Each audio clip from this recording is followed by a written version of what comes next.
오늘 말씀의 첫 4장 7절의 말씀이 사랑하는 자들아 우리가 서로 사랑하자.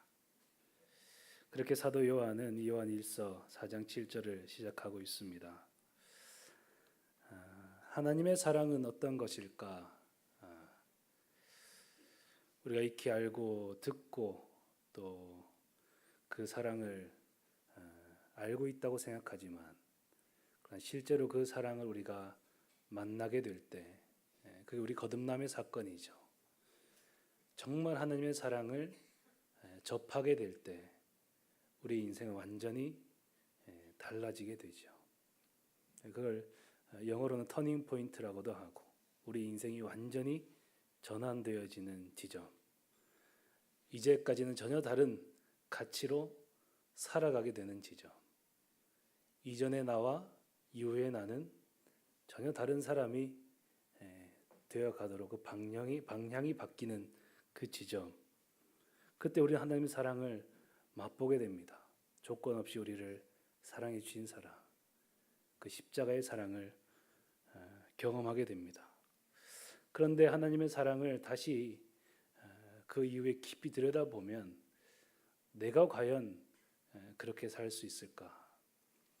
내게 주신 사랑을 내가 알고 내게 주신 사랑을 내가 들었지만 내가 과연 그렇게 살아갈 수 있을까 하는 지점에서는 참 두려움이 있고 때로는 마음이 무거워지고, 그렇기 때문에 어떤 순간에는 조금 그 사실로부터는 조금 어느 정도 거리를 두고 살아가는, 그래서 깊이 들여다보려 하지 않는 우리 삶의 자세일지도 모르겠습니다. 오늘 4장 7절에서 12절의 말씀은 그 하나님의 사랑의 본질에 대하여 깊이 있게 이야기함과 동시에 우리에게 굉장한 도전과 우리 삶을 대한 요청을 하고 있는 말씀입니다. 4장 7절 말씀을 보면 사랑하는 자들아 우리가 서로 사랑하자 라고 명제를 던지고 나서 그 이유를 그 이유에 달고 있습니다. 왜냐하면 사랑은 하나님께 속한 것이기 때문이다. 사랑은 하나님께로부터 오는 것이기 때문이다. 그렇게 말하고 있습니다. 이 말씀을 좀 더 풀어서 생각해 보면 사랑의 원천이 되시는 분은 오직 하나님 한 분이시다라는 사실을 우리는 알 수 있습니다. 사랑은 하나님께로부터 나온다. 하나님께로부터 흘러나온다. 그래서 4장 8절에 가면 좀 더 구체적으로 이야기합니다. 하나님은 사랑이시다. 하나님은 사랑이시다. 영어로는 love comes from God. 하나님으로부터 사랑이 나오고, 그리고 God is love. 하나님은 사랑이시다. 우리에게 어떤 선한 것, 사랑할 만한 것이 우리에게 없다 할지라도 사랑의 원천이 되신 하나님께로부터 그 무궁무진한 그 샘의 근원으로부터 우리는 사랑을 흘러받고 그것을 흘려보낼 수 있는 그러한 삶을 우리는 살아갈 수 있습니다. 하나님이 사랑이시고 하나님이 사랑의 원천이시기 때문에 그 하나님과 교제하고 그 하나님과 사귐을 가지며, 오늘 사도 요한이 강조하는 그 사귐을 통하여서 우리는 사랑을 그저 흘려보내는, 우리로부터 무언가를 만들어내거나 생산해내거나 일으켜내거나 하는 것이 아니라 그 사랑을 그저 흘려보내는 통로로 하나님 우리를 부르고 계십니다.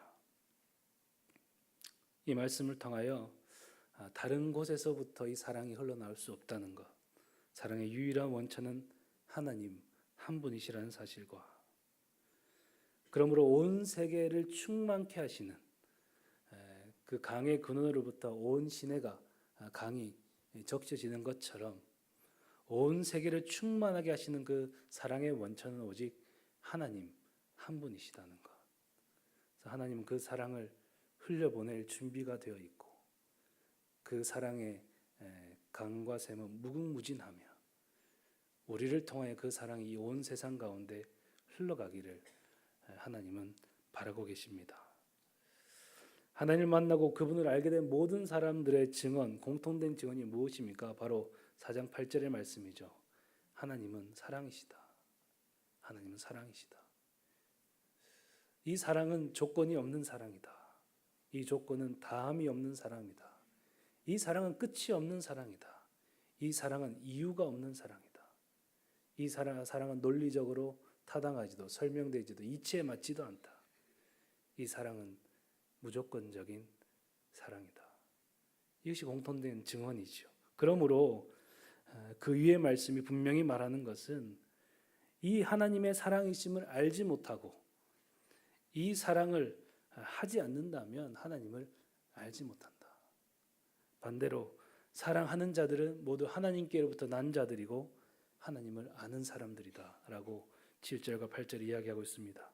7절 후반절에 보면 사랑하는 모든 사람들은 사랑하는 자마다 누구든 사랑을 하는 자들은 하나님으로부터 난 자들이고 그리고 하나님을 아는 사람들이다.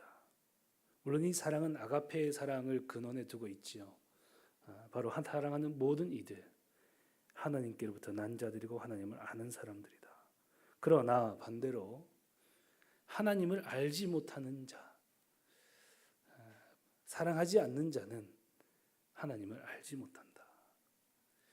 이것을 정확하게 누군가 바로 내가 됐든 너가 됐든 그가 됐든 그녀가 되었든 정확한 대상을 향하여 사랑하지 아니하는 바로 그 사람은 하나님을 알지 못한다. 왜냐하면 하나님은 사랑이시기 때문입니다. 그것을 말하고 있습니다. 하나님을 아는 모든 자들은 이 사랑을 경험한 모든 자들은 사랑하며 살아가게 되고 그러나 하나님을 알지 못하는 자들은 이 사랑을 행할 수 없다고 말하고 있는 것입니다. 이것은 누군가 막연하게 누군가 그렇겠지 막연한 공동체를 향해 어떤 공동체는 그렇겠지가 아닌 바로 내가 바로 당신이 바로 이 지점에 들어갈 때 사랑하지 않는 바로 그 사람 혹시는 내가 아닌지 내가 하나님을 안다고 하면서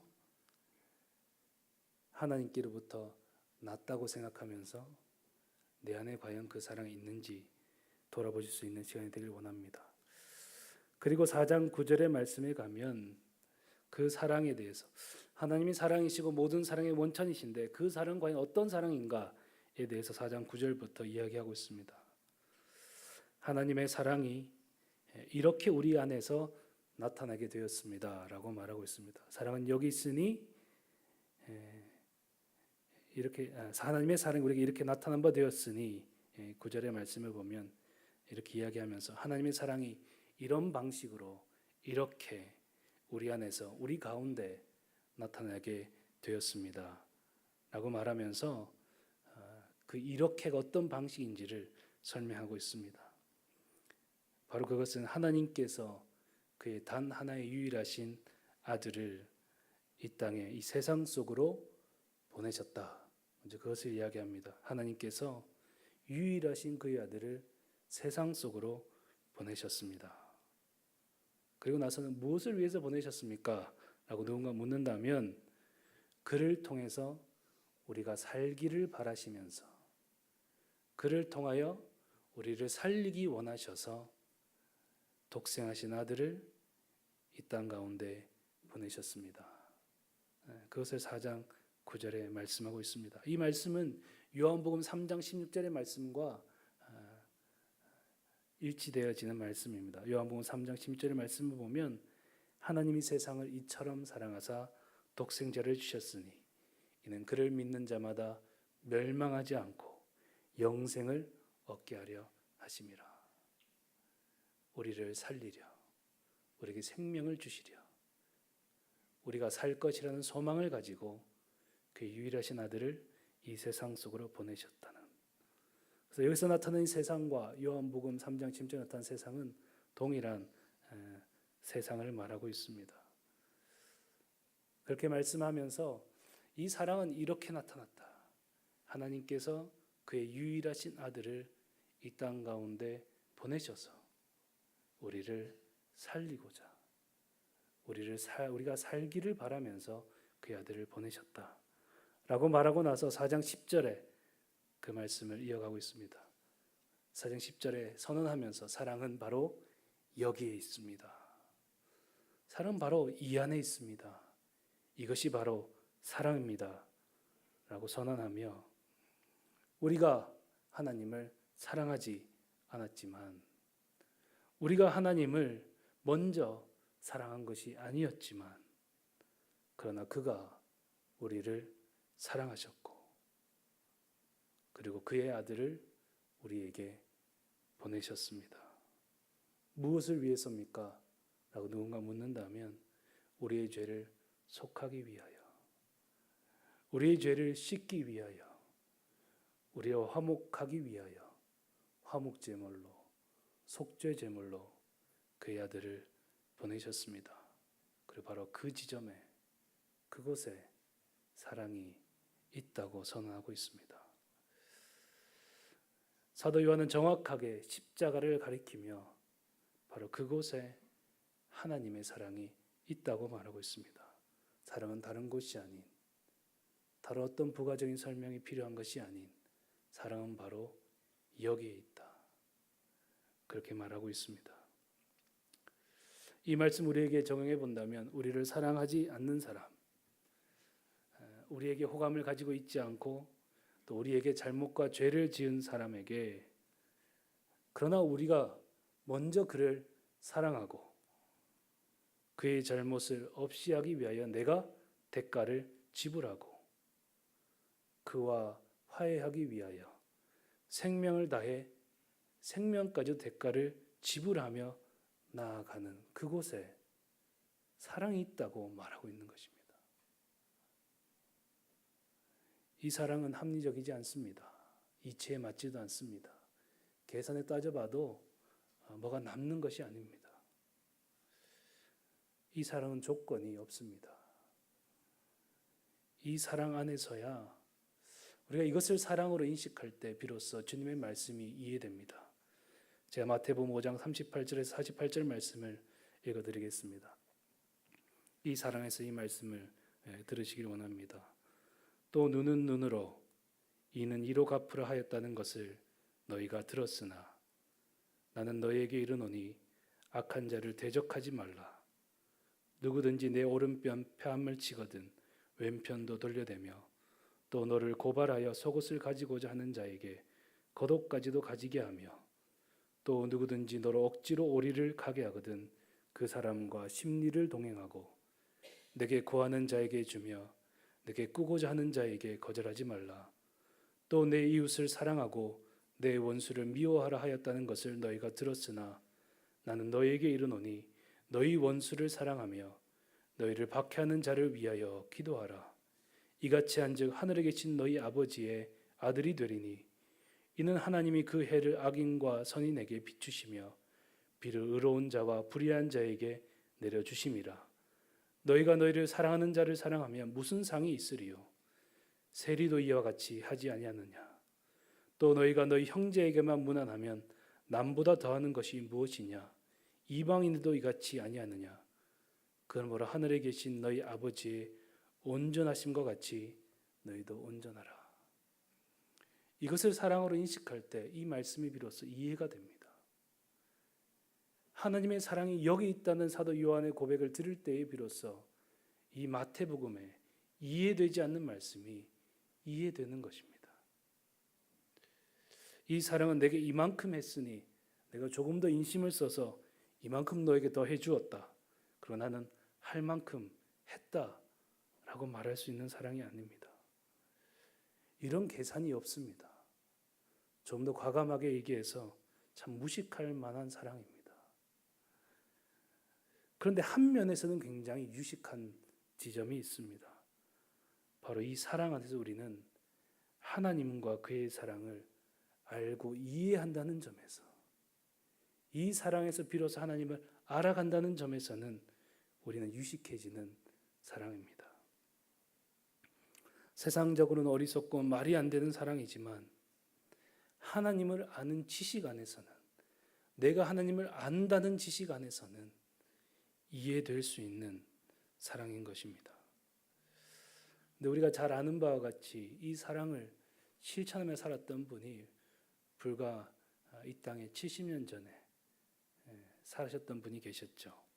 경상남도 함안에서 출생해서 평양 장로의 신학교를 졸업하고 나병 환자 요양원인 여수의 애양원에 교회를 섬긴 바로 손양원 목사님입니다. 그는 신사참배의 강요에 굴복하지 않아서 1940년부터 광복 이후까지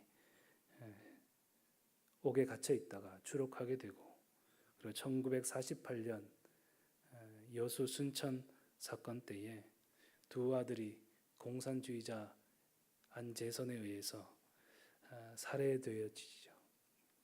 계엄군에서 체포된 그 안재선을 이제 사형에 처하게 되기 직전에 바로 이 아버지 손양원이 구명운동을 하게 되죠. 그리고 그를 살리고 양아들로 삼았습니다. 이해가 되지 않는 사랑입니다. 이치에 맞지 않는 사랑입니다. 그런데 이 목사님이, 손양원 목사님이 만약 하나님께서 양원아, 내가 너를 그렇게 사랑했으니, 내가 나의 아들까지도 내게 내어주었으니 너도 그 사랑을 나타내 줄 수 있겠느냐. 그 음성이 그 가슴을 치고 또 쳤다면, 그래서 그 사랑을 온전히 알게 되었다면 이 사랑을 살아가실 수 있을지도 모르겠습니다. 사도 요한은 사랑이 바로 이곳에 있다고 말합니다. 여기에 사랑이 있다. 그리고 11절 12절의 말씀을 보면 사랑하는 자들아, 하나님이 이같이 우리를 사랑하셨은즉 우리도 서로 사랑하는 것이 마땅하도다. 하나님이 이토록 우리를 사랑해 주셨는데 우리도 서로 이 사랑으로 사랑하는 것이 마땅하도다. 그리고 12절의 말씀을 보면 누구도 그리고 어떤 때에도 하나님을 본 사람이 없고 본 적이 없지만 만약 우리가 이 사랑으로 사랑한다면, 서로 사랑한다면 하나님이 우리 안에 거하신다. 이 표현은 요한복음 1장 39절에 제자들을 처음 만났을 때 주님이 그들이 가서 예수님이 계신 데를 보고 그날 함께 거하였다. 주님이 머무시는 것을 보고 제자도 가서 그곳에 머물렀다는 표현에 사용된 동사입니다. 또한 예수님께서 내 살을 먹고 내 피를 마시는 자는 내 안에 거하고 나도 너희 안에 거하겠다. 그의 안에 거하겠다 하실 때 바로 그 거하다는 동사입니다. 이 사랑을 할 때 주께서 우리와 더불어 먹고 마시고 우리와 머물러 사시겠다고 말씀하십니다. 이 사랑이 있는 곳에 주께서 우리와 함께 머무르시고 함께 사시겠다고 말씀하십니다. 그리고 이 사랑은, 우리 안에 있는 이 사랑은 요한복음 마지막에 보면 이 사랑은 매일 자라나며 성숙하고 열매 맺는 사랑인 것을 말하고 있습니다. 완전을 향하여 나아가는 사랑. 아까 읽었던 마태복음 5장 48절의 말씀에도 완전하라 말씀하심처럼 오늘 이 말씀의 끝에도 이 완전을 향하여 나아가는 사랑. 우리가 지금 어떤 자리에 있든 어떤 수준으로 사랑할 수 있고 어떤 삶의 형편에 있든 상관없습니다. 그러나 우리가 이 완전을 향하여 이미 우리 안에 시작된 이 사랑을 가지고 이 사랑의 완전함을 향하여 나아가고자 한다면 이 사랑의 근원 되시고 샘의 근원 되신 주께서 우리를 도우셔서 그 사랑을 사랑하며 함께 더불어 성숙하도록 우리를 인도해 주실 것입니다. 그때 우리의 가정과 우리 공동체, 우리의 모임을 통하여 하나님께서 우리 안에 머무르시고 그리고 세상이 하나님을 본 적 없지만 그 공동체를 바라보며 하나님이 살아계신다. 그런 이야기들이 들릴 수 있도록 그런 은혜가 우리 가운데 충만하기를 간절히 소원합니다. 기도하겠습니다. 살아계신 아버지 하나님, 우리로서는 이 말씀이 무겁고 이 말씀이 부담스럽고 이 말씀이 참 어려운 것임을 고백합니다. 그런데 우리가 하나님의 그 사랑을 알고 그리고 그 사랑을 만났으며 그 사랑이 우리 안에 역사하였기에 우리가 오늘 이곳에서 그 사랑을 향하여 나아가고자 고백합니다. 아무 조건이 없이 우리를 살리고자 하셨던 주님의 그 사랑이 우리 삶을 통해 또 다른 생명을 향하여 흘러갈 수 있도록 은혜 베풀어 주옵소서. 그 사랑이 역사하며 그 사랑을 통해 놀랍도록 기름 부어주시는 하나님의 은혜를 우리 공동체가 충만히 누릴 수 있도록 은혜 베풀어 주옵소서. 감사를 드리며 살아계신 예수님의 이름으로 기도드리옵나이다. 아멘.